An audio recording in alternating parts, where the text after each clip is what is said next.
Hi everybody, welcome to the first class of the week with the modules and the rest of the online. Welcome. First teaching called Samsara and Nirvana is really about the four persons who want to put an end to suffering from pain. What the entire state is called Nirvana. Topics in this module are really sort of focused around what we call the four noble truths and 12 minutes of the teaching tradition.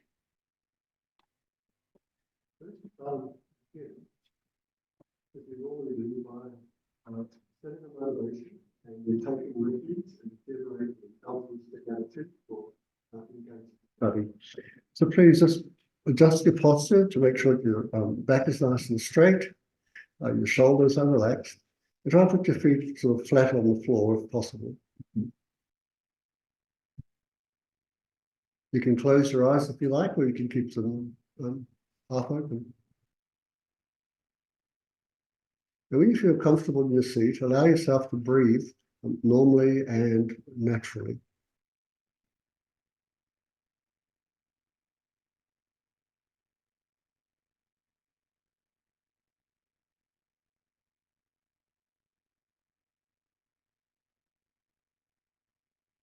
We're just going to allow everything to settle down. So the mind becomes calm and the body is relaxed.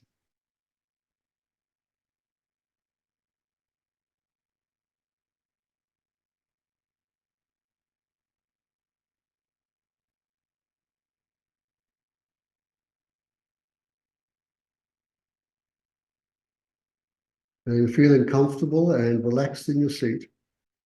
It's very easy to imagine that in the space in front of you appears an enlightened teacher called Shakyamuni Buddha. You can imagine that his body is made of golden light. And he is surrounded by your spiritual teachers, teachers of the lineage, and other fully enlightened beings.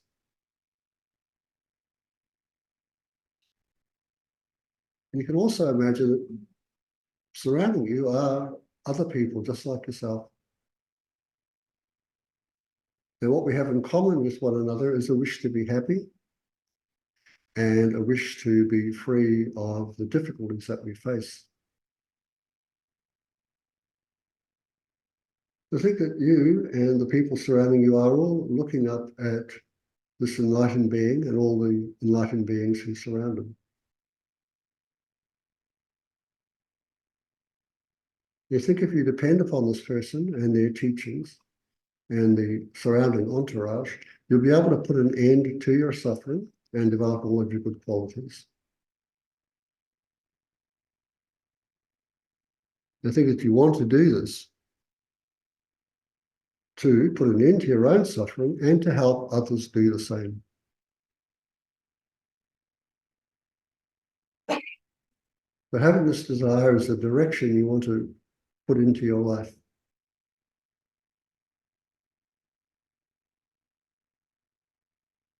We're just trying to keep this idea that you are surrounded by all living beings, and in the space in front of you is Shakyamuni Buddha, a fully enlightened being.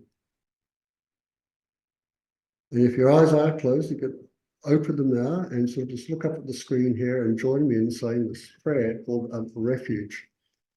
It's a way of setting a direction into our lives. And join me in saying, I go for refuge until I am enlightened through the Buddha, the Dharma, and the Supreme Assembly. By the merits I create through listening to the Dharma, may I become a Buddha to benefit all sentient beings. I go for refuge until I am enlightened to the Buddha, the Dharma, and the Supreme Assembly. By the merits I create through listening to the Dharma, may I become a Buddha to benefit all sentient beings. I go for refuge until I am enlightened to the Buddha, the Dharma, and the Supreme Assembly. By the merits I create through listening to the Dharma, may I become a Buddha to benefit all sentient beings. I think that in response to this wish of yours, light and many sort of liquid colors pour out of the heart of the Buddha, and they wash over you and over all the people surrounding you. In this light and liquid nectar removes any obstacle that you might face in this life and in future lives. Think that the potential for full awakening has become empowered.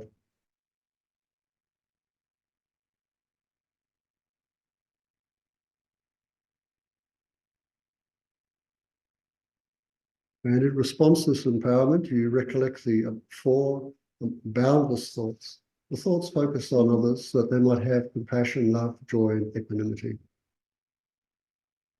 You decide to establish all beings into those four boundless states. And so you say, may all sentient beings have happiness and its causes. May all sentient beings be free from suffering and its causes. May all sentient beings never be separated from the happiness that is without suffering. May all sentient beings abide in equanimity, free from the bias of attachment for friends and hatred for enemies. Again, in response to this wish of yours, lights and nectars pour out from the heart of the Buddha. They wash over you and over all sentient beings surrounding you. And these four qualities of mind are revealed, and you abide within them. So you have love, compassion, joy, and equanimity.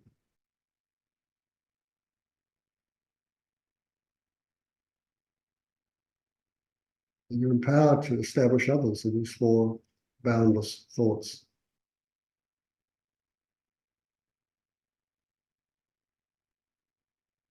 In being empowered, you recollect with ease this field of all enlightened beings in front of you. And with faith in their qualities, and having devotion to accomplishing those qualities yourself, you prepare yourself to make offerings, to confess, rejoice, and so forth. And so again, join me in saying, reverently I prostrate with my body, speech, and mind. I present clouds of every type of offering, actual and imagined. I declare all my negative actions accumulated since beginning this time, and rejoice in the merit of all holy and ordinary beings. Please remain until the end of psychic existence and turn the wheel of Dharma for living beings. I dedicate my own and others' merits to a great enlightenment. And then you recollect that all phenomena, meaning everything that exists, is without an independent nature. It exists in mere name. And you prepare yourself to offer this world system, your body, and all the good things you've ever done to accomplish your own non-abiding enlightenment. And so you say, this ground, anointed with perfume, strewn with flowers, adorned with Mount Mary, four continents, the sun and the moon. I imagine this as a Buddha field and offered. May all living beings enjoy this pure land.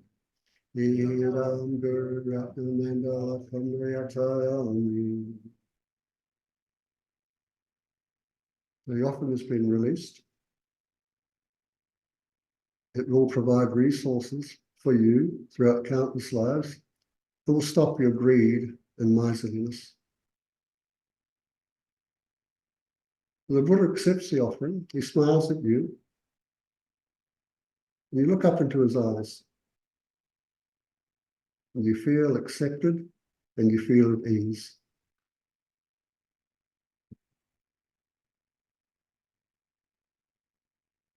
And all the beings who surround the Buddha dissolve into him. And an emanation of himself leaves his heart. And it moves through time and space. And it comes to rest above the crown of your head. It's facing in the same direction you are. And it begins to descend. And it enters the crown of your head and descends further, stopping above your heart. The light expands and it fills your body and mind with light and nectars. And the nectars and the light pour out through the pores of your skin and begin to fill the 10 directions of space.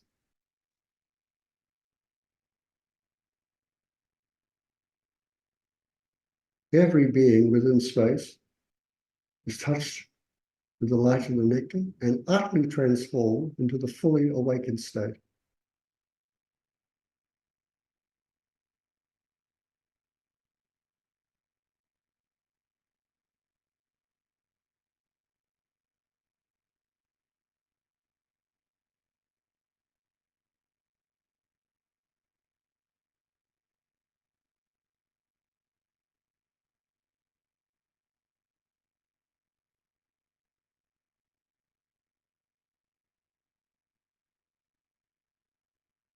And the light and the nectar begin to withdraw from the 10 directions of space and re-enters your heart.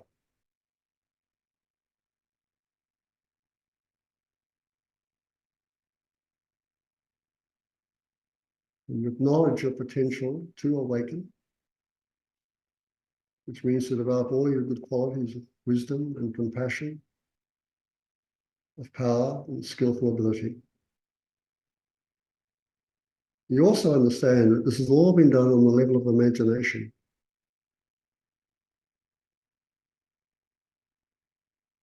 And having been done on the level of imagination, it's left an imprint, a potential for this to actually happen. But for it to actually happen, you need to actually engage in practice. It requires more than imagination. Well, finally, agree to yourself, make an agreement with yourself. So I will develop my compassion, my wisdom, my power, and my potential to help myself and to help others. And then with that idea, breathe in through your nostrils and exhale through your mouth. Allow your shoulders to relax completely and just gently open your eyes and move your body in whichever way you'd like to.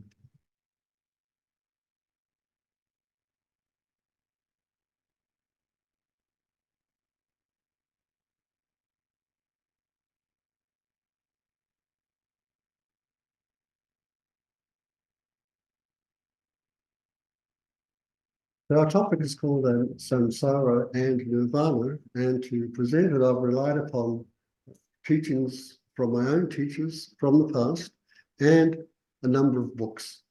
So these are the main ones I've relied upon. Like I'm seeing, there's a few others as well.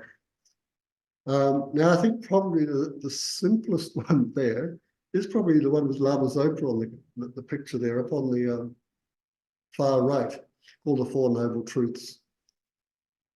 So as I present this material to you, it's going to be a little sort of philosophical, but I'll try to also make it more practical. This book, right down the bottom here on the left, called Samsara, Nirvana, and Buddha Nature, which I have here, is probably the most comprehensive study of the topic. So let's see what we're going to be doing today. Basically, I'm going to answer 19 questions for you. And they're all focused around, first we have sort of 3 about Samsara and Nirvana. Basically, what I'm going to do is sort of, what can I say? I'm going to define what these terms mean. So I'll tell you, this is what Samsara is. And then I'll give you an example of it. And then there's a couple of questions that talk about, now, what's the difference between some of these different states? So we've got Samsara, a couple of questions about that.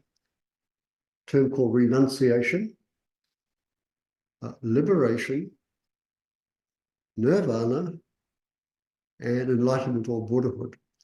So I'll define all these terms, like I said, talk a little bit about them, and then finally show how they fit into 2 categories called the afflictive and pure sides of truth. Now, you don't often hear these terms, pure and afflictive sides of truth, when you come to hear teachings on the Four Noble Truths.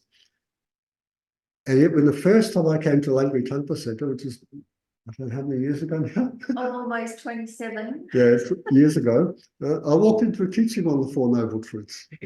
And our teacher at the time, Khensa Rinpoche, Geshe Tashi Sirin, was presenting it with this idea that pure and afflicted sides of truth. And I had no idea what he was talking about. I'd never heard the terms. I didn't know what he was talking about. And yet I'd read about the Four Noble Truths. And I just sat there really confused. So I thought, well, I don't want that to happen to you. So I want to introduce it to you. So if it ever happens that you walk into a teaching on this and there's a Tibetan Lama there and they start talking about it like that, you go, oh, okay, I can relax. I have some idea of what they're talking about here. Okay.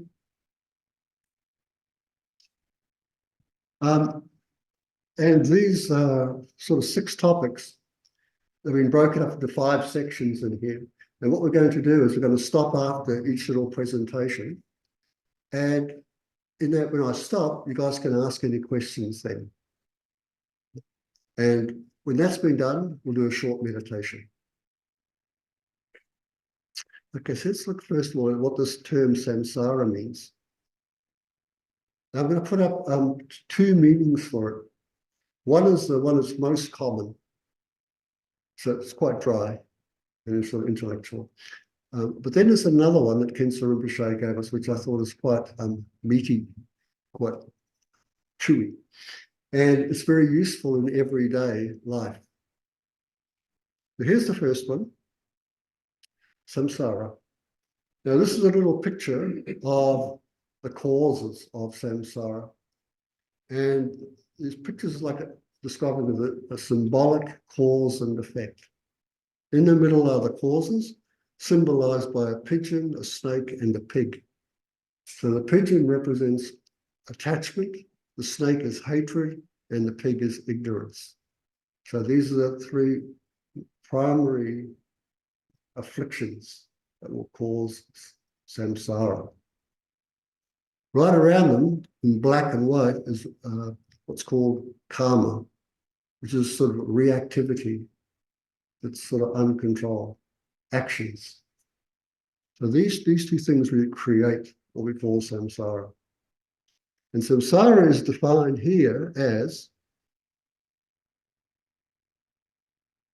the cycle of rebirth of the appropriated and contaminated aggregates that occurs under the control of karma and affliction.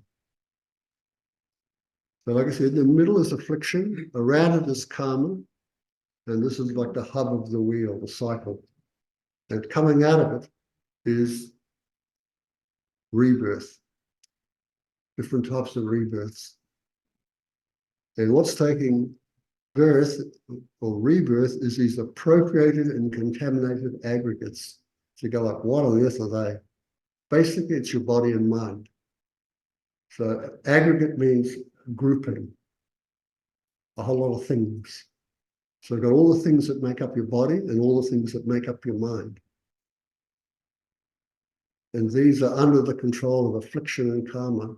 And because they're under that control and not yours, you have to take rebirth again and again. It's out of your hands, so to speak. And this is what we call samsara. This is sort of the philosophical explanation or definition of it. So if you come to a teaching and there's a geshe sitting up here or here, that's how they'll put it to you like that. But then, bless his heart, Khensa Rinpoche said, oh, there's another one as well, so let me give you this one. So this one I particularly like because it's really applicable every day. Right? So this one here is this one here is like big picture over countless lifetimes. The next one is, like I said, applicable today. And it's like this one here.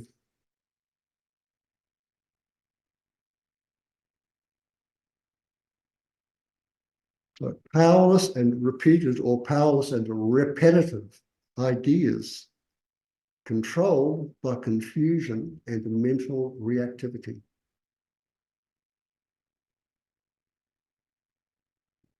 And I hope this little picture shows some of that.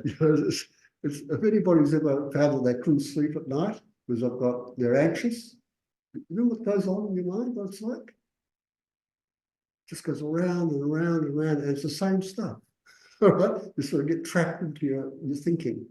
This is called samsara. So samsara is not like out there beyond your mind. It is your mind. And this one here, the mind is out of control, out of your control. So that's why I particularly like this one, because I mean that's what I find my own mind doing sometimes. You ever find yourself really stressed? That's what happens, isn't it? You go, this is samsara. Driven along by habitual thought patterns and in basic confusion.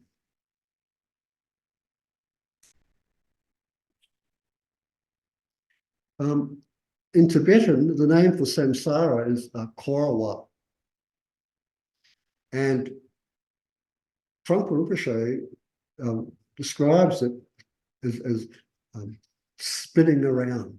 So kor means spinning around, and the wa means in our life. So you're spinning around in your life.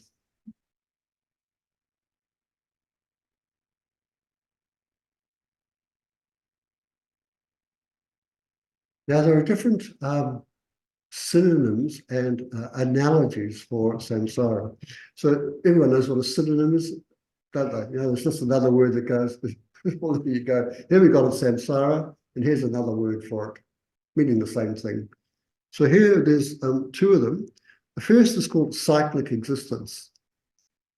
It's like existence just goes round and round and round like a bicycle wheel. It spins. The second synonym is called pervasive dukkha of conditionality.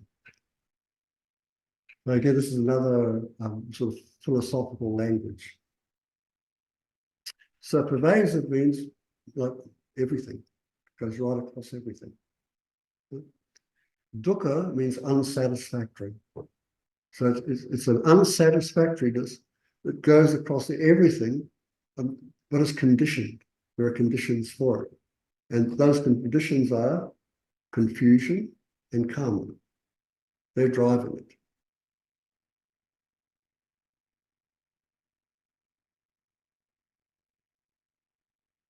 Now, and so those are the synonyms, but here's the analogies. So Trungpa talks about it like a mixed up soup. It's like all these things are sort of thrown together, and it doesn't really work.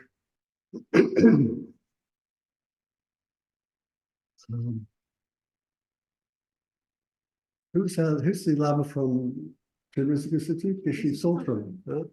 His teacher said to him that samsara was not quite right. So I really like that one too, right? It's our ordinary way of going about things, but you think it's okay, but it's not. And lastly, I remember the Lama from, a Shakya Lama from Canberra. What's his name? Lama Church. Lama Chernak, right? So he described samsara as the process of striving, achieving, and in disillusionment. So I really like that because it's spelled out, it's sad. Yeah?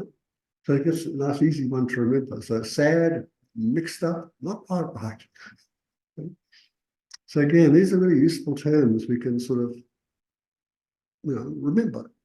And so when life is difficult for us, we can go, that's the nature of a mind that's not under your own control. When your body and your mind aren't under your own control, that's samsara.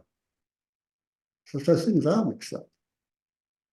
A lot of sadness involved in it. It's never quite right. It's like, isn't it? I mean, even when you get what you want, it doesn't take long before you want something more or something else. Right? We're just not satisfied.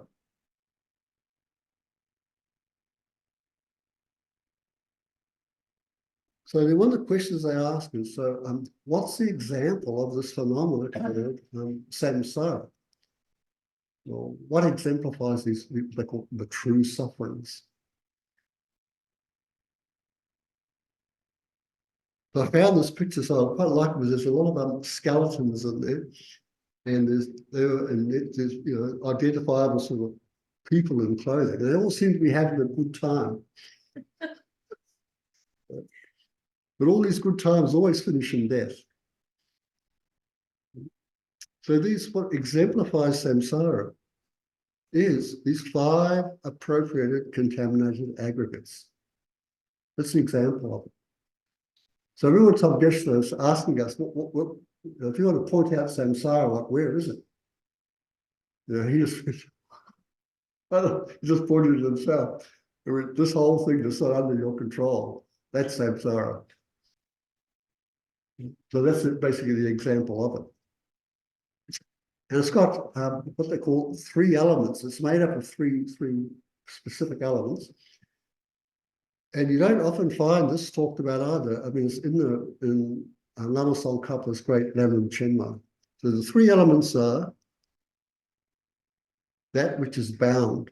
That's the first element. So what's bound is us, our I, our personhood, our sense of self.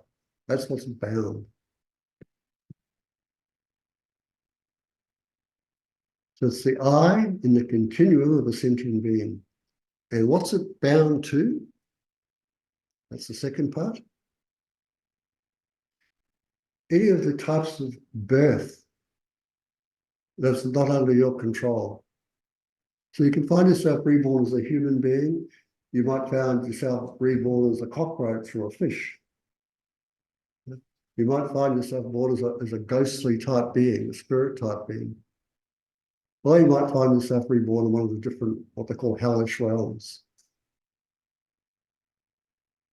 So if you find yourself with a body and mind and the experiences that come with it. Like for us, we're like here, we can look around and go, yeah, we're on the earth and the world looks like this. So we're bound to that.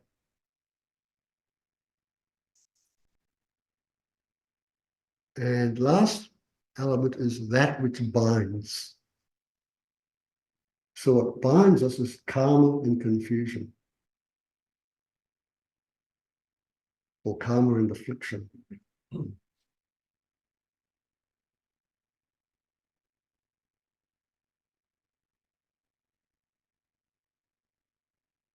Now, I've introduced a lot of material to you. I see something that I haven't seen very often here. So, what's interesting? Do you have any questions you'd like to ask? You'd like to know a bit more about it? Ben. When you look at the pervasive of conditionality, Yes. is the word conditionality mean there are conditions that are wide, pervasive, or is it the case that many conditions create suffering? So the conditions are mere, but in particular, they're the conditions of karma and delusion, the afflictions. And then, of course, what they run up against, the objects. So they come together. It's like, so I'm sitting here, I look at one of you and think, wow, what an attractive woman, right? So straight away, it's got my affliction and the object, they're 2 conditions. My mind and the object, 2 conditions. They come together, suddenly, I'm not thinking very clearly. So we find this all the time, don't we? We find advertisers using it against us, don't they? They go, well, we know what attracts a person's senses. So we put lots of chrome in the shops, right? We'll put for sale, right? Because these are conditions that will attract us. And they create more greed in us, more wanting. So the pervasiveness goes through like all the realms of samsara. So they call this realm that we find ourselves in, the realm of desire. There's the realm of form and there's a formless realm. So it pervades all of them. Why? Because nowhere within any of those realms do you have full control over your body and mind. You've been conditioned all the time by your confusion and your greed and your past afflictions and so forth.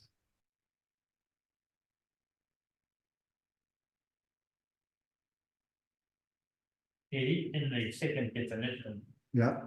it was powerless and repeated ideas, Yeah. controlled by confusion and mental reactivity. What's the powerless? Great, good one.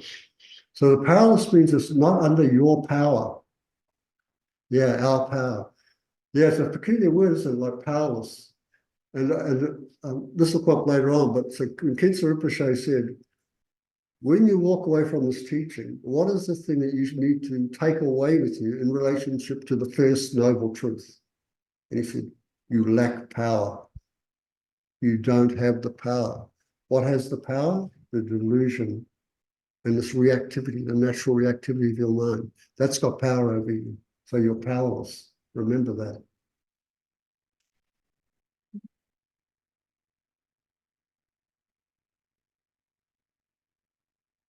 Okay, so this is a short meditation. So this is meditation. It's just what they call a meditation where you can try and remember something of what I just said. So if it doesn't come to mind, that's okay. You just sit there and tell me what it is. But if you can do it, that's great. It's even better. So again, you don't need to close your eyes here. You just need to sit up straight, have your shoulders relaxed. So when I talked about samsara, I said there were a couple of synonyms and there were 3 different analogies that could describe it. So can you remember any one of the 2 synonyms for samsara?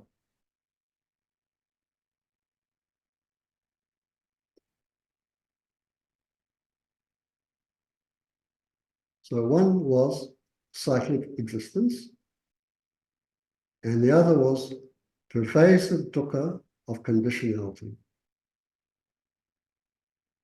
And there were 3 analogies. Can you just recollect this one?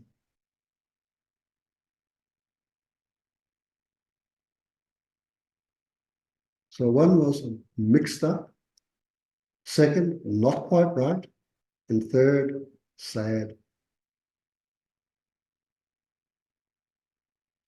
And there were 2 definitions given of samsara. Can you recollect any one of them?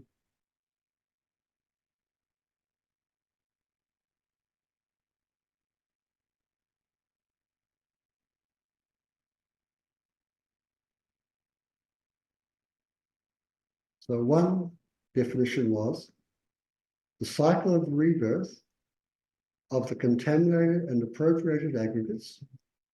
It occurs under the control of karma and afflictions.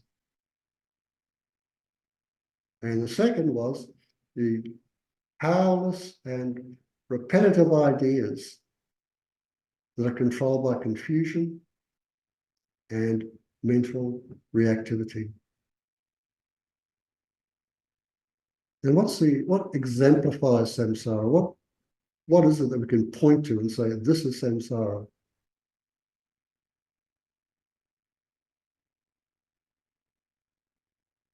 It's the 5 appropriated contaminated aggregates is the example for samsara. And it has 3 aspects or 3 elements. Can you remember what they were?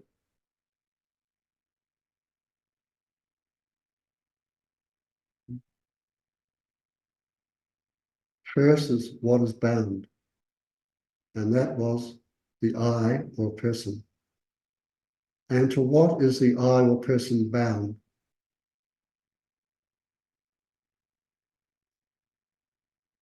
One of the types of rebirth with the different types of aggregates. And what binds the person to these types of birth?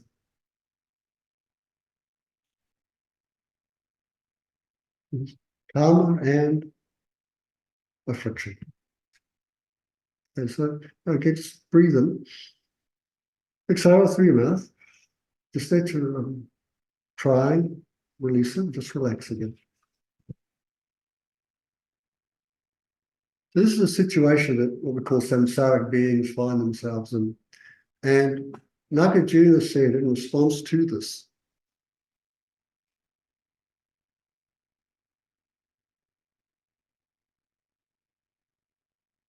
as you can see, it says that freedom will depend on you alone. And there is no one else. No friend can help.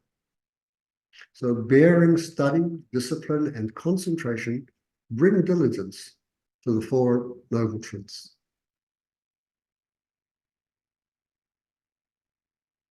So we need to take this quite literally because there is help we can draw upon. This help is those beings who have actually freed themselves from this situation called samsara, and the teachings they relied upon, and the spiritual community they used to help them. Right? So here I am talking to you about it because I'm trying to help. Right? So it's not like you're completely without help. There are books like this one and plenty of others that describe the whole process and then how to get free of it. But the thing is, we have to do it. It's, reading it alone or listening to me is not going to do it. It'll help, but each one of us has the responsibility to free ourselves from the situation we find ourselves in. It's up to us. So he says, so how am I going to do it? He says, well, with study, meaning understanding what samsara is, what nirvana is, and the other terms we'll talk about shortly, to be disciplined in one's efforts to become free, and you'll need to concentrate. So bring diligence, keep trying. Once you know how this thing works, there's nothing more important. Keep trying, be diligent in it.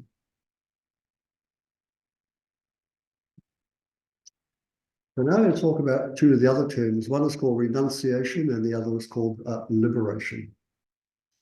And there's a sort of a cause and effect between the two. So the first is this renunciation. And here I've called it genuine renunciation or pure renunciation.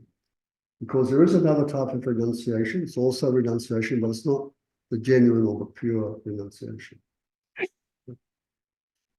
So this is how it's defined.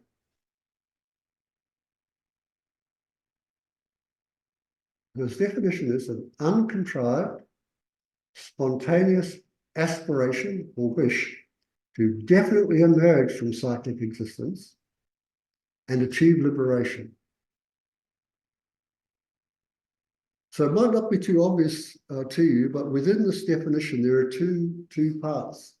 One is this uncontrived, spontaneous aspiration to definitely emerge from cyclic existence. That's the first part.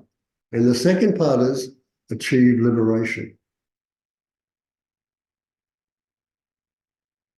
So in this example here of the lotus coming out of the mud, right? So it's in the mud, it comes out of mud, right? And it's got to go through the water, right? Its liberation is to get up above the water, right? Now it's in space and now it's clean. And if you probably know about lotus flowers, dirt doesn't stick to them. They're pretty remarkable plants, but they come out of the mud. So it's like us, we're in the mud, but we can get out. And once we're out, that's the liberation. So you've got to have the wish to get out and then get out, be out. Another example like this is uncontrived, spontaneous. Samsara is sometimes likened to a house on fire. So you imagine if you're in a burning house. So you've been sleeping, you hear sounds, you wake up, the wall's on fire. Right? Now, I'm sure most of you don't sort of sit there and start thinking, I suppose I should get out of here and I better go and do this and that, right? It's just like, you got to go, right? It's uncontrolled, it's spontaneous, right? It's like, get out. And once you're out of the house, you're free from the fire, aren't you? So you want to get out, and there's a space to be out. So there's always two aspects. One, you're in, you can get out. They often, another example, of course, they give the idea of samsara is like a prison. You're in prison. You also know that there's freedom beyond the walls of the prison. And you want to be free. So you have to want to be free and then be free. So there's always these two aspects with renunciation.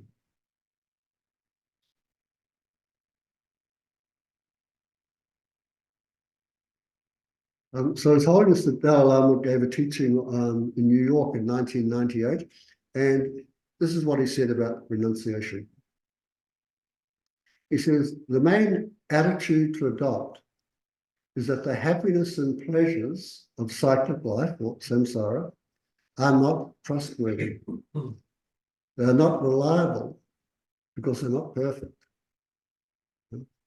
When you have developed a spontaneous and uncontrived determination to be free of cyclic existence, then you have realized the meaning of the meditations that led you to that decision. But it's a pressing need that emerges naturally and instinctively out of the realization of just how desperate the circumstances are. So I remember Khensa Rinpoche again saying, it's very easy to not want to experience the sufferings of samsara, because they're just terrible. But many of us would like to keep the happiness of samsara. That's not so easy to give up. So you've got to sort of see beneath the surface that actually these things that we call happiness, they're not really trustworthy. They're not under our control.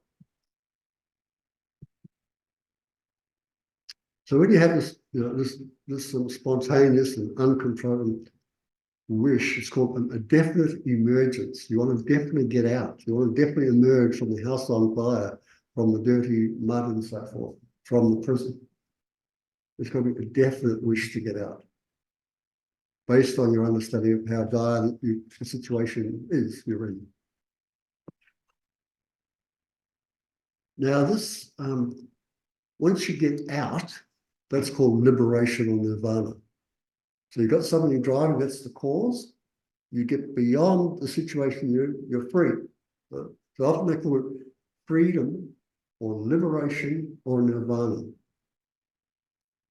And what that actually is the absence of anything that could create suffering for yourself. But it's defined as this. And again, it's another philosophical mouthful.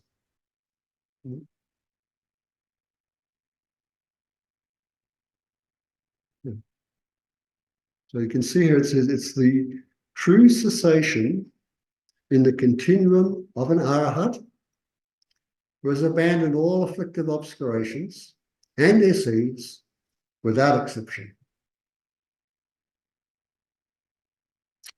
Just break this down a little bit. So afflictive obscurations and their seeds. Excuse me. So afflictive obscurations are things like hatred, attachment, confusion, doubt, anything that afflicts your mind. So the seeds are talking about the causes for those doubts, for your hatred, for the desirous attachment. So those have gone completely.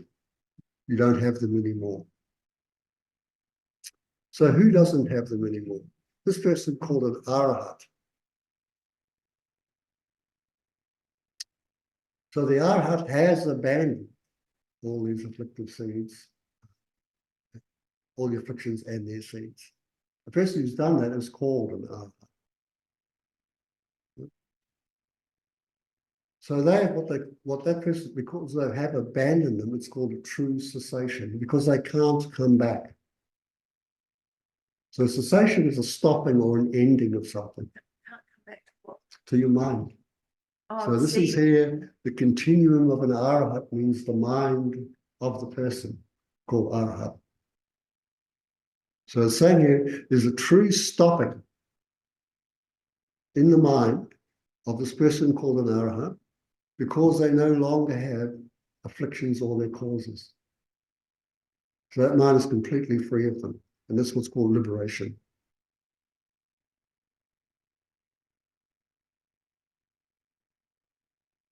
So for example, I'll give you an idea of a liberation in worldly terms.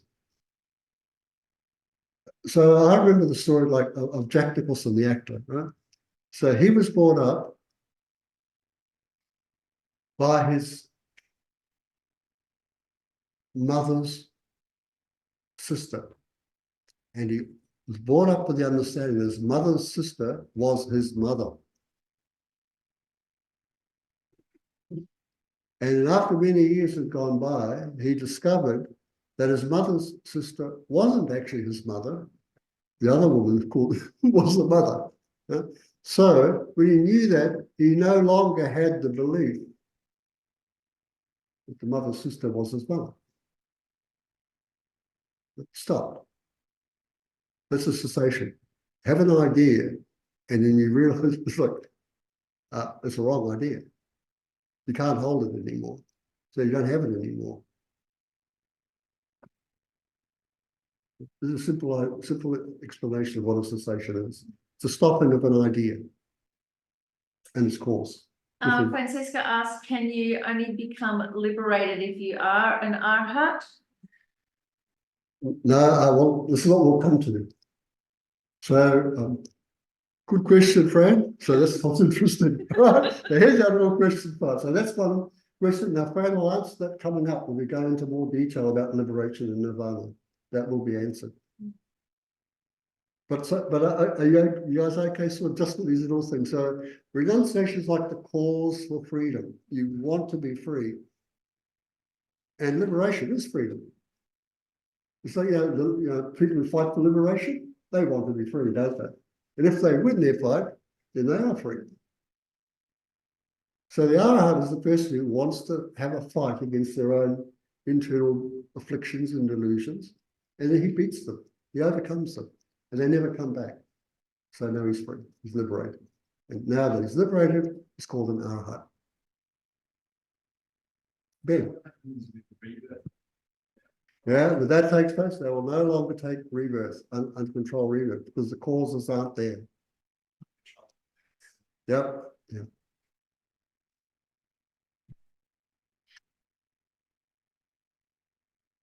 Okay, so let's So is true Yeah. cessation and permanent cessation the same thing? Like, no. no? So that's what we come to. Oh. Again. So there are so they get the so we've got true cessation, and then we've got cessations. So you ask, what's the example of a true cessation? They say nirvana. That's the end of all the afflictions and their causes. But on the way to that, you are liberated. You liberate yourself from a portion of the afflictions. So first of all, you might get rid of anger, right? But you've still got greed. So okay, now I've got to get rid of my greed. So you liberate yourself from greed. What about these other things? Well, yep, you need to liberate yourself from all these different afflictions. So those are all called liberations or freedoms. When it's all accomplished, the ultimate one, the big one, is called nirvana. Mm-hmm.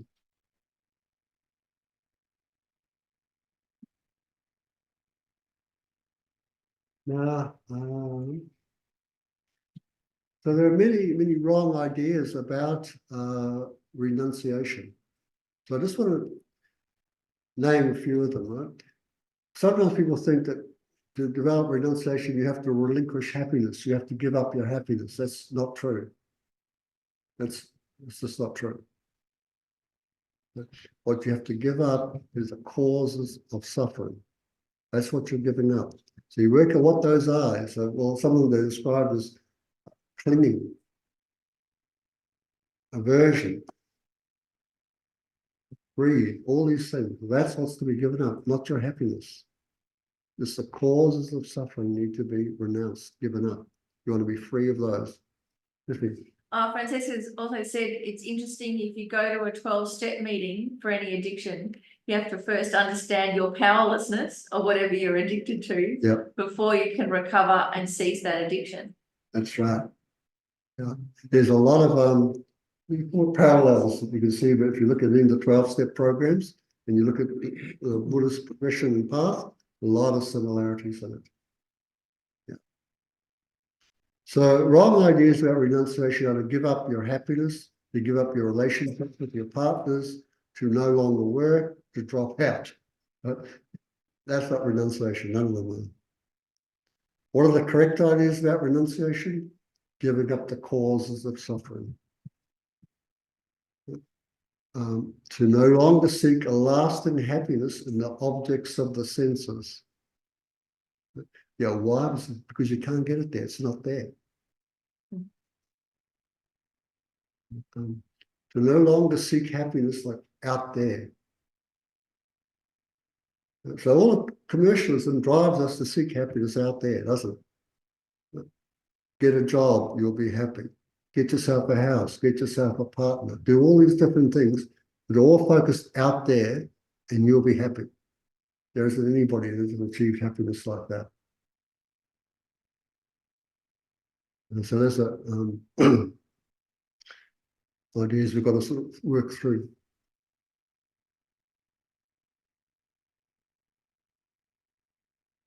And like I said, the difficulty for us is that we don't like the sufferings of samsara, but we like the pleasures of it. So many people who have taken drugs and drink, they like it. Many people who gamble and engage in lots of sex, they like it. But they keep doing it. And we call that happiness, right, or pleasure. So that's the more difficult one, because it's not reliable. So the guy goes, I'm really looking for a reliable form of happiness.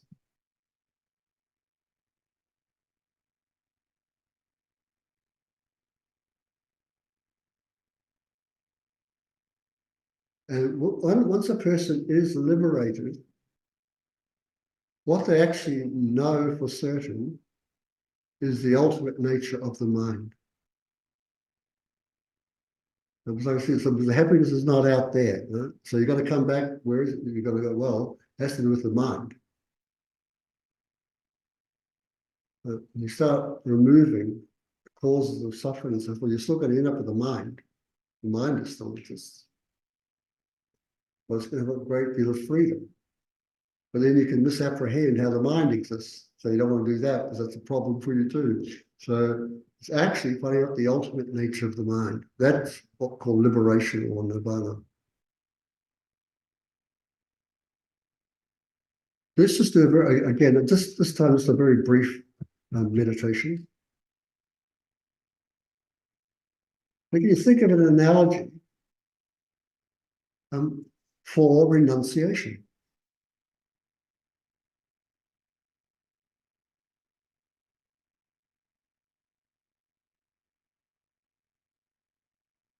There's the analogy of the flower growing up out of the mud. There's the analogy of the house on fire. There's the analogy of being imprisoned and wishing to be free. But there's so many wrong ideas about renunciation too. Can you think of a couple?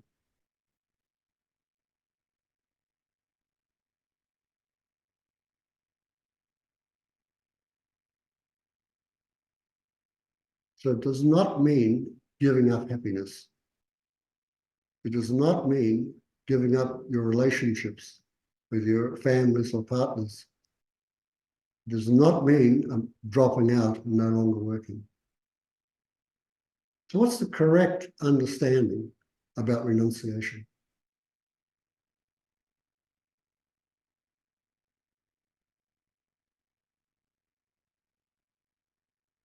Give up the causes of suffering. Other correct ideas are to no longer seek a lasting happiness in the objects of your senses, and to no longer seek happiness out there.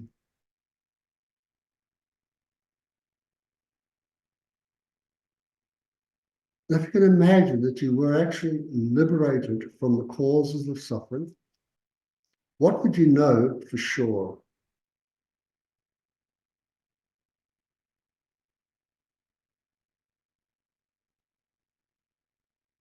It's the ultimate nature of your mind.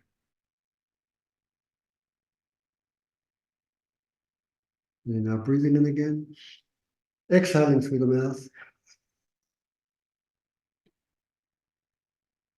But now we're going to look at some of these different forms of nirvana. The first one is called natural nirvana. And here it's been defined as the ultimate nature of a mind that is primordially pure and devoid of inherent existence, meaning having no inherent existence whatsoever.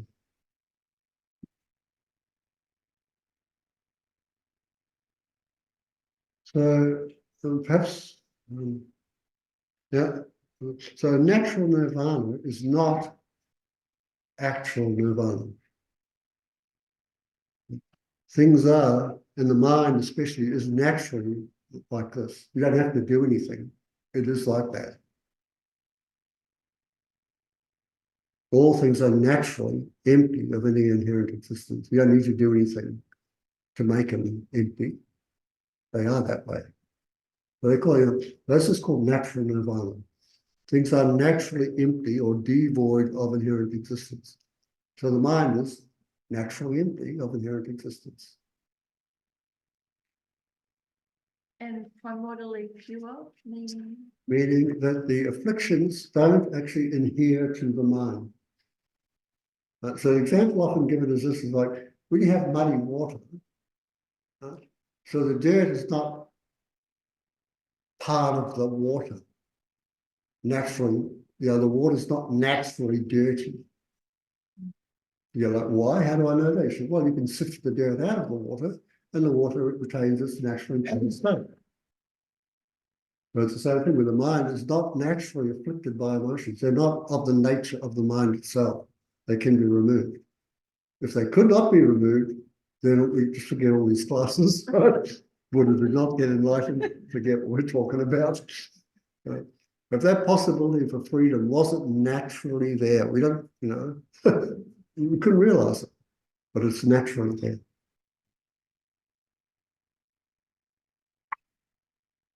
Now, what's the next one? Let's have a look. So nirvana here, basically the ultimate nature of the mind. So as Holiness says in this particular book, Samsara, Nirvana, and Buddha Nature, all Buddhists seek nirvana. But what is it?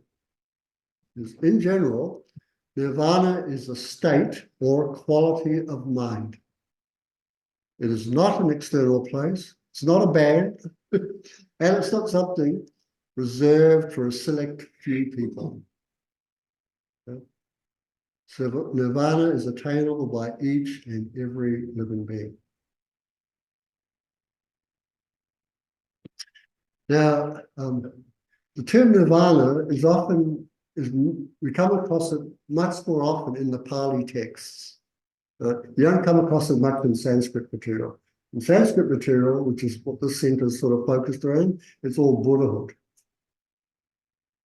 Buddhahood, omniscient, enlightenment, these sort of terms. Right? But nirvana is more from the Pali tradition. And so that's what we're going to look at next. So in the Pali tradition, they've got many different explanations of what this is, what nirvana is. So before I come to the first one, I need to bring to your attention the different ways of thinking within the different Buddhist traditions. So whether you're in the Mahayana tradition or the Theravada tradition, or called the Pali tradition, they have within both traditions schools of thinking, ways of thinking about things. And they're philosophical schools of thinking. They hold particular views, ideas. So they're called, what the names are basically Vaibhashika, Sautrantika, Chittamatra, and Madhyamaka. So the Vaibhashika school, do you remember the other term for that? Great exposition. Thank you, Ben. Great exposition. Now they take things like as real as they appear to us now. They're solid and real. The only thing that's not solid and real is the self. But our body is and everything else around us, it's for real. So when they look at nirvana, they say that nirvana is the elimination of the five aggregates subject to clinging. So again, the five aggregates are just the body and mind. Right? So we've got body, in terms of mind, we've got feeling, discrimination, compositional factors, and consciousness. So form, and those form like 5 aggregates. So these 5 aggregates, body and mind, are subject to clinging, meaning ideas that we have about them, called self-grasping or clinging. And that's so that when nirvana is achieved, the 5 aggregates are eliminated completely. There's no body and no mind. They stop existing. So that's from this particular view, the Vaibhashika school of thought. It's one school within the thing. Now, if you think all that through, like Nagarjuna does, you just go, no, that doesn't make sense. Is that why in some texts that says extinction? Yeah, so Right, it's the okay. extinction. So again, you have different understandings of what extinction is, but extinction of the whole person, gone completely. Body, sorry? Annihilation. Yeah, annihilation. That's right. It's like the fire's gone out completely. There's nothing there anymore. You got to remember, this is a way of thinking. And not, and like I said, so then we have other ideas. It's only one school of thought within the Pali tradition. The next one goes, no, it's not that at all. It's actually the eradication or the extinction of anger, attachment, and ignorance. That's what we're extinguishing. That's what we're bringing to an end. So it's liberation from those states. Then there's another school that goes, actually, it's even more subtle than that. It's called the unconditioned, the unborn, the unmoving. And nirvana here is like permanent.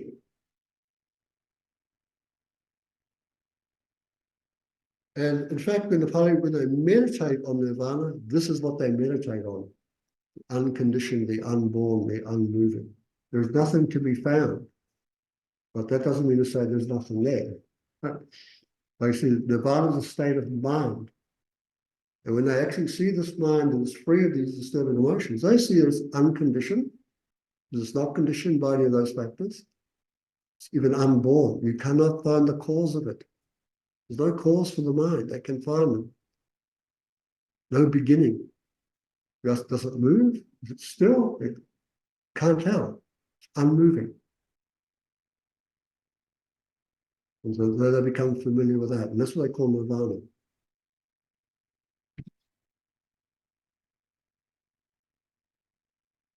So a metaphor for nirvana,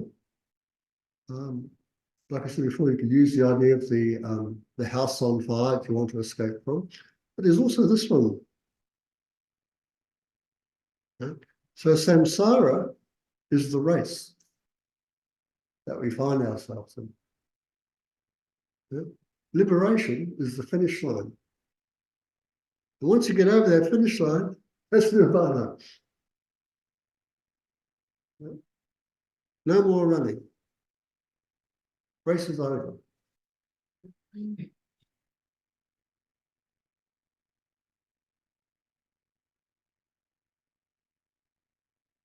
We finally get to rest. Yeah, that's right. That's right. There's rest. And actually, that's, yeah, they call it peace. Finally, we're at peace.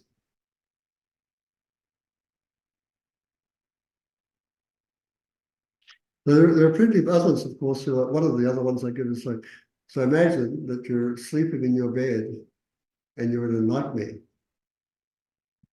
And then you awake. So that's what it's like. Samsara is a completely imagined world. But it affects you. Well, it's not actually real. It can be explained as if it were real, which is what the Buddha did, right? Because he wanted people to act on this knowledge. If you just say, look, it's all imaginary, yeah, well, I'm fine then, aren't I? Right? But imagination can affect you. That's what children. Sorry? That's why children are susceptible. Yeah, that's right. The stories and imaginary things, aren't they? Yeah, yeah. So again, let's just do a quick meditation on this.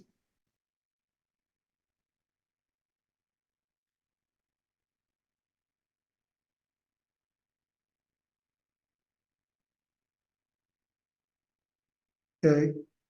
So in the Pali tradition, liberation and nirvana are not always the same. So think of an analogy or a metaphor which can show their difference.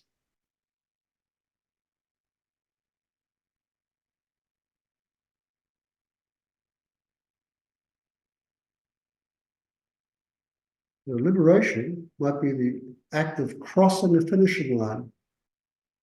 And nirvana is like the area beyond the finishing line.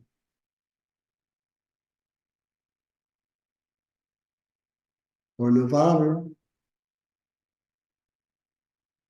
might be seen as like a grove of cool trees. And liberation is the act of entering the grove.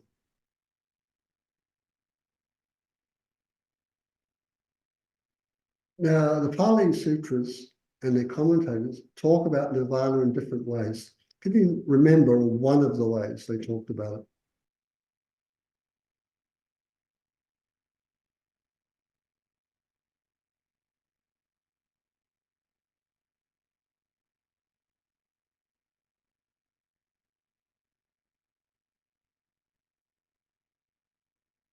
The one way was the elimination of the five aggregates which were subject to clinging, meaning the body and mind would cease to exist.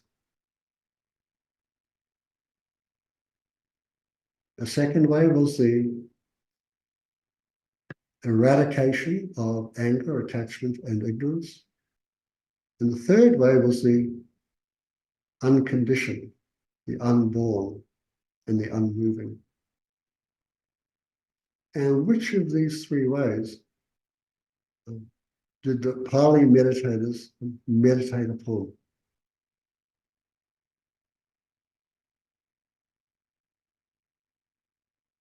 It was the unconditioned, the unborn, the unmoving. They try to become familiar with the ultimate nature of their mind.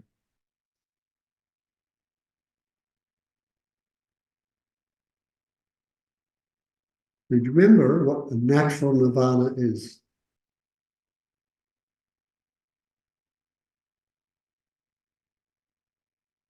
This is the ultimate nature of the mind.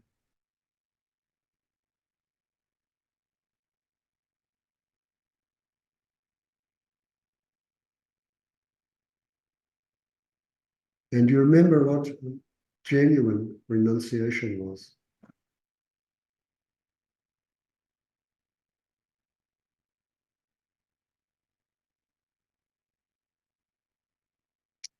Genuine renunciation is an uncontrived, spontaneous aspiration to definitely emerge from psychic existence and achieve liberation. Now, what do you have to give up to achieve renunciation?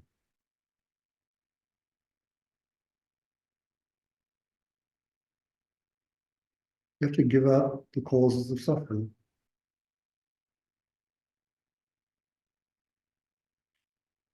And sometimes this is called attachment to this life.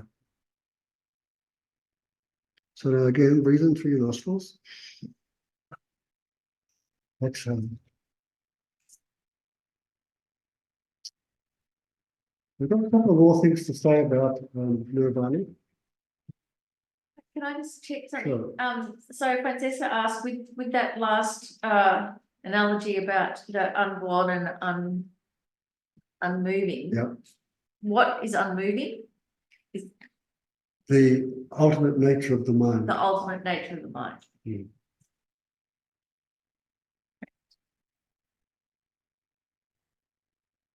So we've got to, so we looked at natural nirvana and nirvana, but there's also other terms called nirvana with remainder and nirvana without remainder.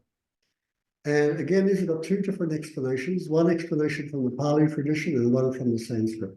We've just got a couple of slides to show you this. So nirvana with remainder. With remainder, what's remaining is the polluted aggregate of form. So what does this mean? Suppose you had attained nirvana. Right? So in other words, you realize the ultimate nature of your mind is sitting there, it's great. Right? You don't have any more afflictions. That's all fine, right? But while you're sitting there, you still have this body. And it came through karma and affliction. And it ages. And over time, it will disintegrate and you will die, won't you? So the remainder is that, the body that you have. The mind is free. You are free. The body, because subject to its causes, is not. So we have, what we call with the Buddha, with his life, we had a nirvana, this remainder. What remained was his human body.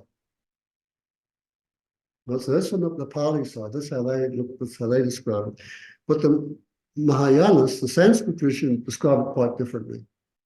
They say that nirvana with remainder is that you actually have this freedom from all the afflictive emotions, but the appearances of inherent existence still remain. And so subject-object duality still remains. So that means, for instance, imagine again that you've achieved enlightenment, you know the ultimate nature of the mind, yet you're sitting here like this, and you look out at the world, and the world still appears to be there, and you're here. Or you're here, and everybody's over there. Right? That's subject-object dualism. That still remains. That's the remainder. So when we say inherent existence, appearances of inherent existence, you say, what does that mean? And so appearances where things do not seem to exist dependent on the mind. So that's happening right now, right? You look at anything around you, it's appearing. Does it appear to be already there? And your mind just gets at it? It does, doesn't it?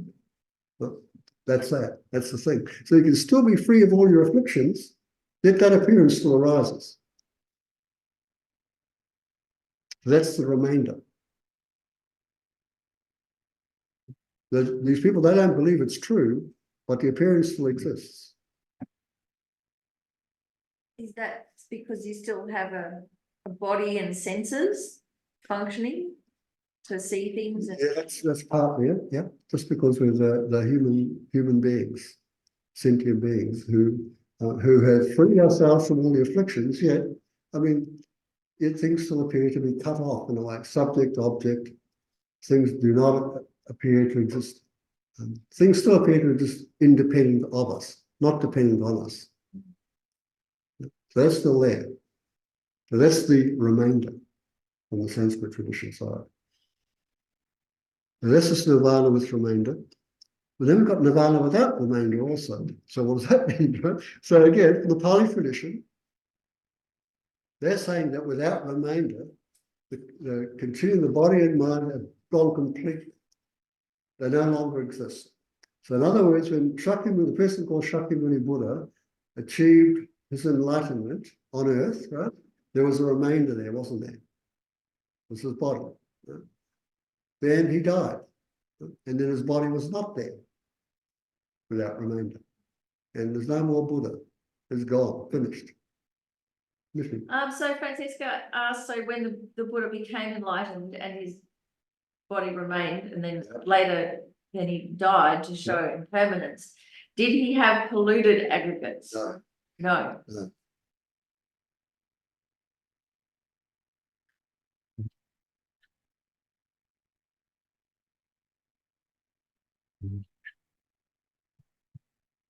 What he had was what they call the aggregate was polluted, was the aggregate of form, his body. Right? But the other aggregates of mind not polluted. So is that okay, Fran? Yeah. Yeah, the form was polluted, was taken by previous karma. There's nothing you can do about that. But it wouldn't be polluted because they have to appear in a form that we can see. Otherwise, Yeah, hang on. Pali tradition. They come from the perspective of the Pali tradition. But that's the Mahayana Sanskrit way of saying it. So there's that, right? But then there's another presentation and they go, look, no, actually that's the Vaibhashika lower tenet system point of view. Look at the other higher tenets, other ways of thinking, they go, actually, Buddha's in heaven. Very much like the Christian point of view, right? We were here, body and mind left here, you died, and what happened to us? And some people say, well, you're not there anymore. That's like the Vaibhashika view, right? The person no longer exists, they're completely gone. There's nothing there. That's the materialist point of view in the West. It's the Vaibhashika Buddhist view. But there's other, Christians and Muslims, they believe, no, if you're a good person, you go up to heaven. And so in the Pali tradition, there's that belief too. But now the person is these purified aggregates, and they abide in Sukhavati heaven, and they give all their teachings there. So that's another point of view. And this is without remainder. This is discovered without remainder. Mahayana, of course, or the Sanskrit tradition have a different point of view. They say that no, when nirvana without remainder means while they're in meditative equipoise on emptiness, there is no appearance of inherent existence. That is gone completely. So there's no remainder of inherent existence at that time, no appearance of it. Now, before the person enters it, like I said before, when they're out here like this, normally, it's like, yeah, it's appearing. But once you get into the path of seeing and beyond, it doesn't appear. So the remainder of inherent existence vanishes while you are in the meditative state. That's one. And the second one is, look, nirvana without remainder means Buddhahood. You are enlightened. It's done deal. Ben. That means for the people who believe number one, Yeah. on the left-hand side, Sure. that for them there can be no nirvana with remainder, because as soon as you reach enlightenment, you just pop out of existence. So you have to go to the other, like I said before, with remainder means you have the body. Oh, so you don't just like go. No, you don't, Yeah. do you? Because that didn't happen, right? So the Buddha became enlightened, then he taught for another 40 years while he remained within his body. Mind was completely purified, kept teaching. Right? Over time, of course, he became older, then he got sick and he died. That's the remainder. When that happened and they burned his body and took the relics, it was without remainder. Now there's no thing of the remainder of the Buddha here. Then, Can you talk about Sanskrit nirvana with remainder and that Yep. actuality? Yep. Still there. Is that kind of cognitive frustration? yes, that's right. It's called a cognitive obscuration. Mhm. Then we have another term. So it's like, when does it end? It's like 4 different ways of looking at nirvana. So non-abiding nirvana, which is actually from the Sanskrit tradition, means you're enlightened, you're Buddha, right? Like I said before, non-abiding.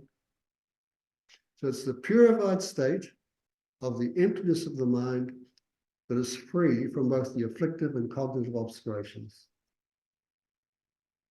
So non-abiding nirvana means that you don't abide in the peaceful state of nirvana, and you don't abide in samsara.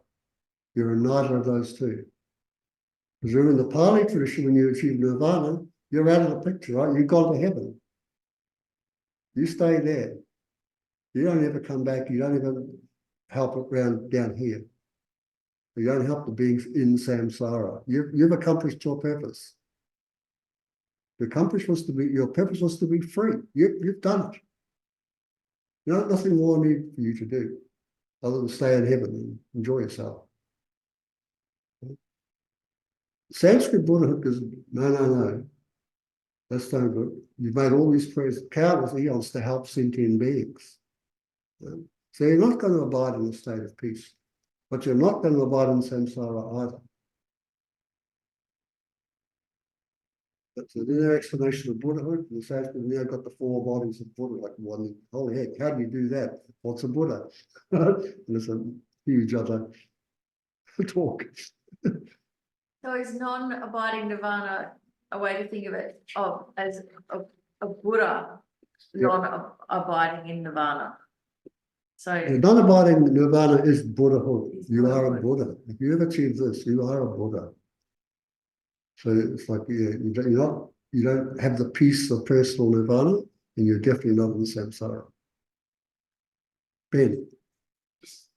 Perhaps previous definition of nirvana was Maya perspective of nirvana, whereas this is Maya perspective of non-abiding. Is that right? In the others, we had the Sanskrit and Pali presentations of nirvana without remainder and with remainder. Now, this is called a non-abiding nirvana, which is very similar to the nirvana without remainder, Buddhahood. We have the two examples there. One is called Buddhahood. This is it. So that means you could still be here physically in a form that others can see. Yeah, that's right. But your mental mind, your that. We have no suffering, so a Buddha can be walking around amongst us, Yeah, and even though he's not in samsara, but he's in our world. yeah, that's right. Yeah. He's in our world, but there is absolutely no obscurations, afflictions. Sure, that's right. So Francesca's asked the same thing, is Buddha abiding in the form realm, even though enlightened? Yeah, that's right. So the Buddha form pervades all realms of samsara to help, because that's what they've been trying to do all the way up to Buddhahood. That's their point. That's why they wanted to attain Buddhahood, to help beings wherever they were within cyclic existence. And now they have the power and the potential, the power to do it. And so they do. So they abide here with the animal realms, with the hell realm, formless, whatever, wherever it's necessary to help. I have a question. Sure. Is it by choice that they do that? Or that? No, it's choiceless. Choiceless. Yeah, if they made a choice before, and now once they've achieved the state, they don't need to make a choice anymore. It's done. So it's not a choice of being here or there. No, it's everywhere. It's everywhere, yeah. It's everywhere. Yeah. Guiding the rest to the same conclusion or outcome. Yeah. Ben, Can I ask a question about this slide? with Buddhism? which, yeah, Because, the one of, it's, yeah, what it says, free from remainder of dualistic events and the appearance of inherent existence while in their daily record. yeah, I thought when there was in their daily record was they don't perceive inherent existence. that's what it's saying. Free from the remainder of dualistic appearances and the appearance of inherent existence. You're free from it. It's not there. Yeah. Sorry, I read it online. Okay. Okay. So now we come again. So, we've got non-abiding and Buddha, and then here it is again, enlightenment or Buddhahood. So this one I thought I'll give you a really easy definition of what it means to be enlightened, right?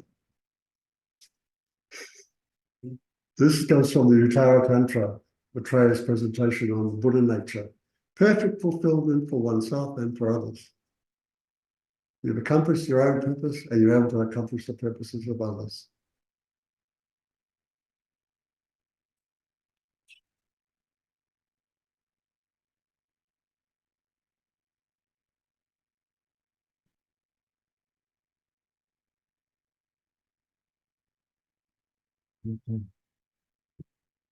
So, quick meditation.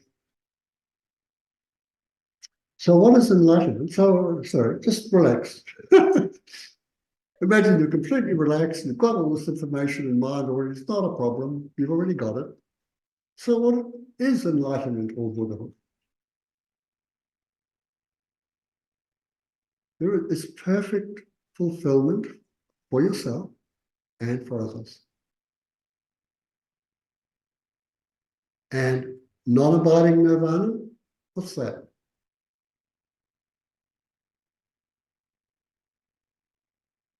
It's where the Buddha does not abide in the perfect peace of nirvana, and he does not abide in samsara.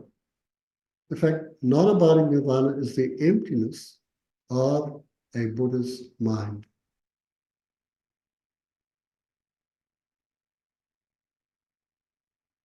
Okay, let's breathe in, exhale, let that go. So we've come across a lot of terms today, right?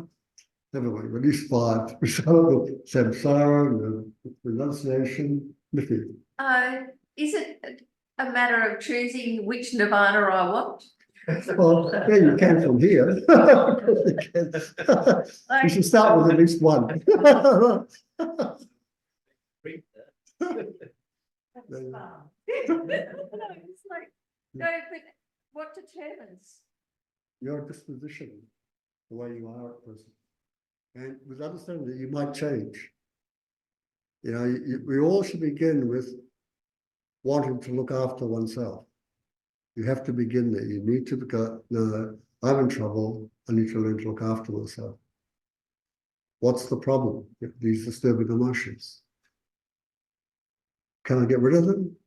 Yeah. What's the state of freedom from them? It's called nirvana. Then I want to attain that state. That's you've got to get. That's got to be. You want to be personally liberated from suffering. That's the beginning stage, right? Beginning and middle and part. You must want to free yourself from suffering.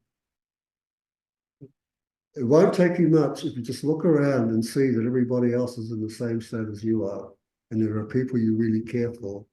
Then you might think, God, I've got to help them. And I want to establish them in the state of nirvana, freedom. They need to be a Buddha.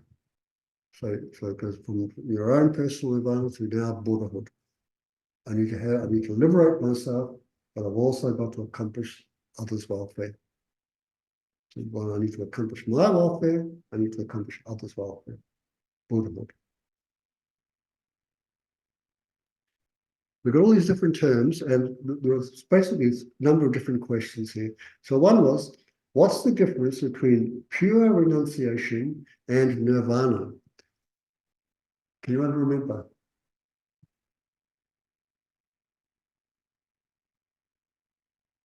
Okay, so here we go. So we've got samsara, right? That's cyclic existence. Right? So it's called the cycle of rebirth of the contaminated and appropriated aggregates that occurs under the control of karma and the afflictions. The wish to be free from that is called Renunciation. excellent. Good. Nice and loud. That's right. I want to stop it. Yeah. So renunciation, pure renunciation, is an uncontrolled, spontaneous aspiration to definitely emerge from the cycle of existence and achieve my liberation.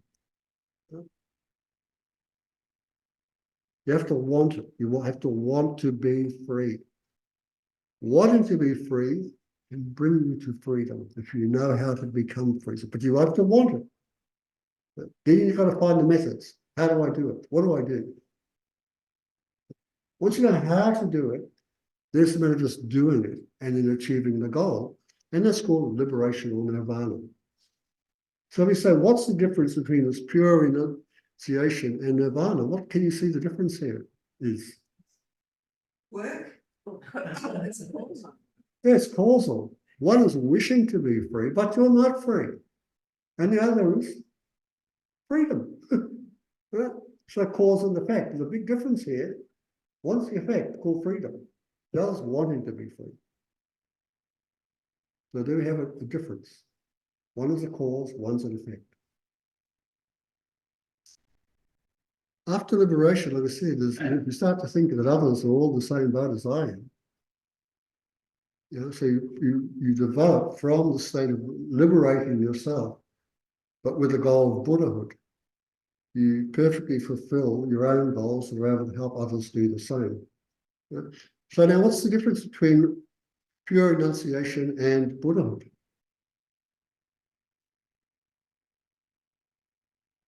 Others.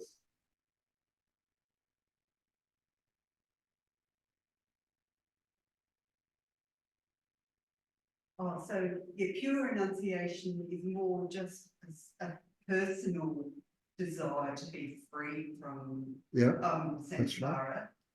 But the enlightened motive is because you also want to, you're propelled by helping others. so this is not enlightened motive. You are free. You are a Buddha. Again, it's cause and effect. You cannot achieve Buddhahood without renouncing the causes for samsara. It's cause and effect again. The pure renunciation still just means self. Yeah, but yeah, that's right. And you need that. So you may not have that ultimate bodhicitta yet. No, so you have pure renunciation and then you need bodhicitta and things. But again, this is the cause. So it's causal again. One comes before the other. I wish to put an end to my suffering. Well, whether you want to be liberated or Buddhahood, you need to do that. So it's cause and effect again. But what's the difference between liberation and Buddhahood? What's the difference between personal liberation or nirvana and Buddhahood? Personal liberation is dealing with afflictive obstructions and enlightenment, seeing afflictive obstructions and cognitive obstructions. Yep, that's true. Put it into other language, Ben, so everybody else in the class can understand. Personal freedom versus freedom to help life. Yeah, so the first one is liberation nirvana. You've achieved your purpose. Buddhahood, you achieve your purpose and the purpose that others seek. The two purposes are there. But that's the big difference. One was you just start up, just me. If it stays there and you achieve that nirvana or liberation, you've got your goal. Although I said it might change, and often it does. You start off with just yourself, but then a little bit later you look around, you've got children, you've got parents, these are the people you care for. So your intention shifts. I've got to become enlightened, not just for myself, but for all these people who suffer and don't know how to be free. So in the prayers where it says the two purposes, that's the two purposes. Yeah, What you're talking about. There's the two purposes, yeah. So finally, actually, all of these things that we've been talking about, samsara, renunciation, liberation, nirvana, and Buddhahood, can be put into what they call the two sides of truth, or two classes of truth. So one is called the thoroughly afflicted side of truth, and the other is called the completely pure side of truth. On the thoroughly afflicted side of truth, we've got samsara. And samsara also contains what we're going to be looking at over the next 7 weeks, the Four Noble Truths. So we have there true sufferings and true origins. And true origins are the causes for the true sufferings. That's all on what they call the afflicted side of truth.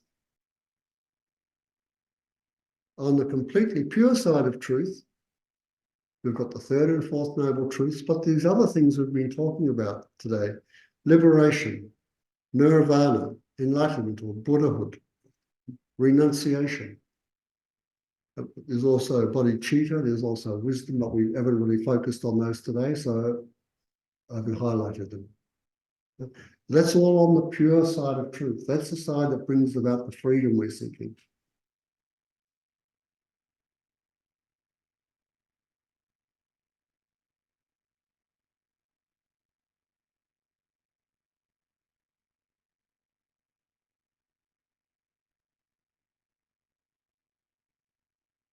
Now, I wanted to bring this in as the very last thing and just briefly touch on it, because we'll focus more on this next week and then we'll take off with the Four Noble Truths.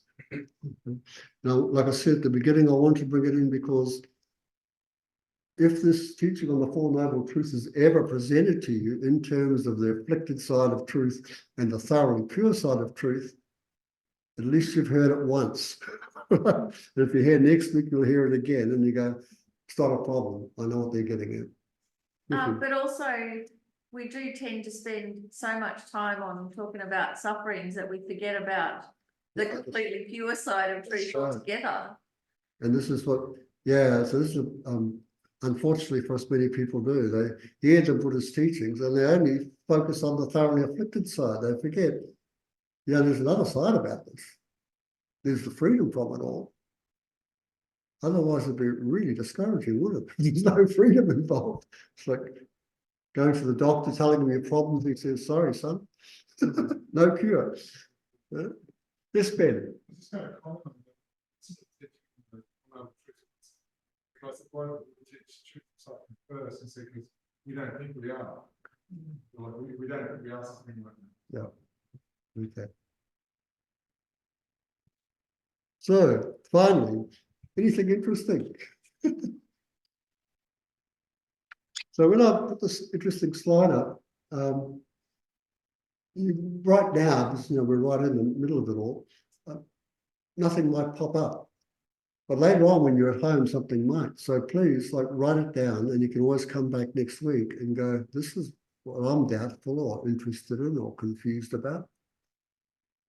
I don't, I'm just wondering, do the 4 seals relate Yeah. to Samsara or Samsara, like the 4 seals impermanent? Yeah, the 4 seals, you can relate the 4 seals to this, yeah.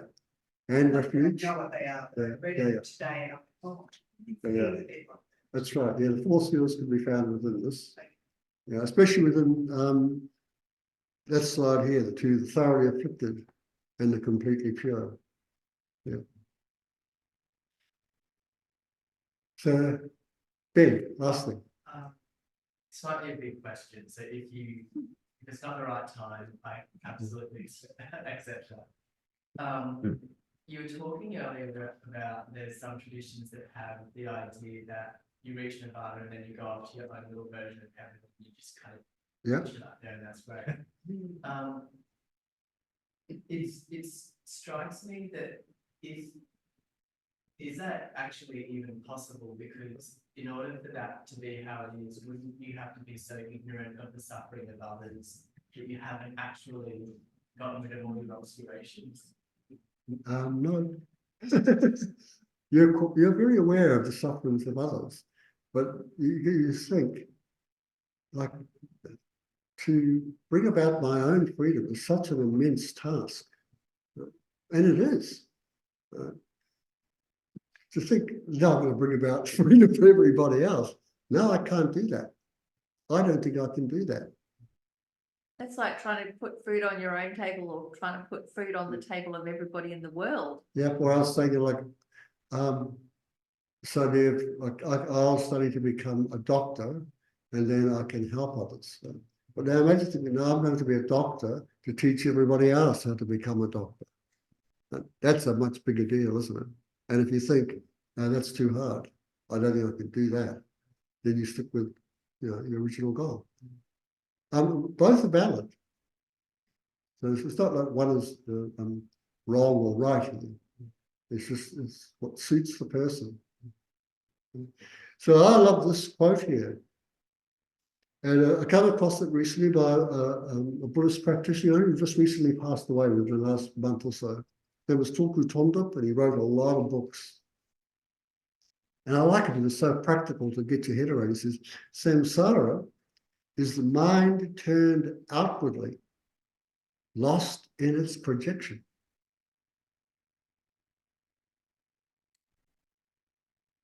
Nirvana is mind turned inwardly, recognizing its nature.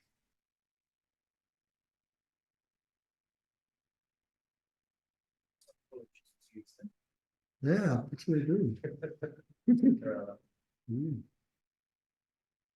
Okay, that's the end of our class today. There's a lot there, wasn't there? Very nice saying to some. Oh, I love this. Yeah, I just thought, wow, that is so practical. Like, if you focus outwardly, be careful, because you're projecting so much out there, and then you think it's really out there. It's like watching movies and thinking they're real. Right? So, what's the takeaway? Well, there should be a few. You've got some idea of what samsara, liberation, renunciation, nirvana in Latin are. And there's some sort of relationship between them all, between these two sides of truth. Samsara belongs to the thoroughly afflicted side of truth. Renunciation, liberation, Nirvana, and Buddhahood are on the thoroughly pure side of truth.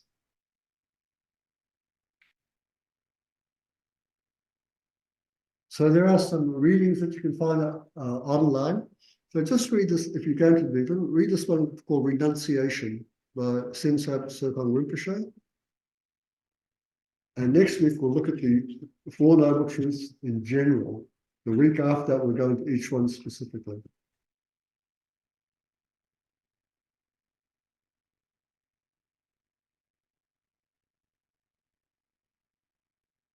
Okay, so you all expended effort in this. None of them fell asleep. I'm amazed. So thank you very much. Good on you. So let's take this energy that we've created through listening to these teachers. We're trying to imbibe them and even try and understand them a little, use them in some useful way. Let's take all of that and dedicate it to the goal of enlightenment for the benefit of others. So please join me in saying this. Due to the merits of these virtuous actions, may I quickly attain the state of a Guru Buddha and lead all living beings without exception into that enlightened state. This enlightened state requires a mind of enlightenment. So let's recite these. May the supreme endure, bodhicitta, not yet born, arise and grow. May that born have no decline, but increase evermore. And as long as space endures, as long as sentient beings abide, may I too remain to dispel the sorrows of the world. And finally, as you all know, last year, our precious teacher, Abba Rinpoche, left this earthly realm.